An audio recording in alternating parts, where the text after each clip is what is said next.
Do you know how to play an instrument? Yeah, I can tell you don't. Your melodies are hitting all the right notes, but they still sound bad. Technically correct, but they sound random. Like someone typing words with perfect spelling, but doesn't know how to form a sentence. So let me explain why.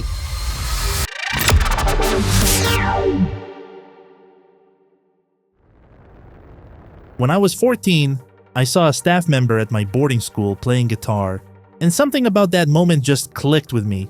The way the music flowed through him into the instrument, it was like watching magic happen. And since then, I became obsessed with playing the guitar.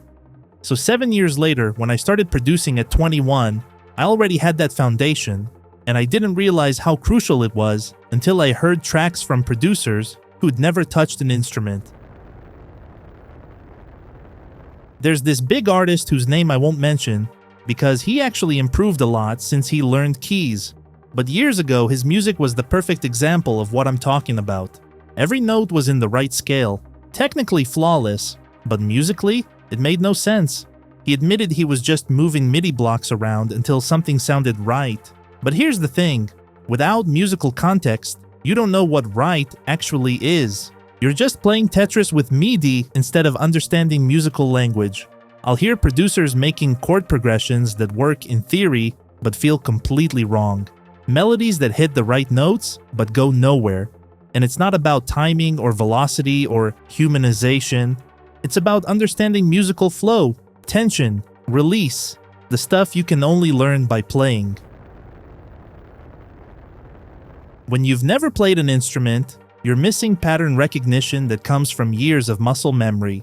You don't feel how notes want to resolve, how melodies naturally flow, how rhythm creates groove. It's exactly like trying to write a book in a language you've never spoken. Sure, you can look up words in a dictionary, check grammar rules, even use translation software, but it'll never flow like someone who actually speaks the language. Music is a language, and you can't become fluent by just looking at MIDI grids. Learning guitar gave me something DAWs never could, a physical connection to music. When you play an instrument, music literally flows through your body. Your fingers learn patterns your brain couldn't figure out. You develop intuition about what works and what doesn't. And it's not about becoming Jimi Hendrix or Steve Vai. I'm talking about basic competence. Enough to feel comfortable, to understand how music moves and breathes. That understanding transforms everything you create, whether you're using that instrument in your productions or not. You don't need to master an instrument. You need to experience music through one. Piano is great because it's visual and logical. Guitar is amazing for understanding intervals and patterns. But honestly, pick whatever excites you. The key is this: spend enough time, we're talking months or even years, not weeks, to get past the awkward phase. Get to where playing feels natural, where you can express ideas without fighting the instrument. That's when the magic happens. And yes, if you're a singer, that counts too. Your voice is an instrument. The point is having that direct physical connection to music, not just clicking notes on a screen. But here's the best part about learning an instrument. It's not just educational, it's spiritual. When you hit that flow state, when the music just pours out of you, it's like connecting to something bigger. It's magical, mystical, divine even. That feeling, that connection, it infuses everything you create afterwards.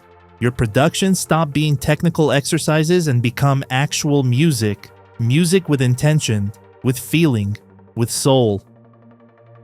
But here's the thing. Even with perfect musical knowledge and flawless technique, there's still one thing that separates iconic tracks from forgettable ones. So do you want to know the secret? Then hit subscribe, because in the next video, I'm revealing that one trick that turns good tracks into unforgettable ones.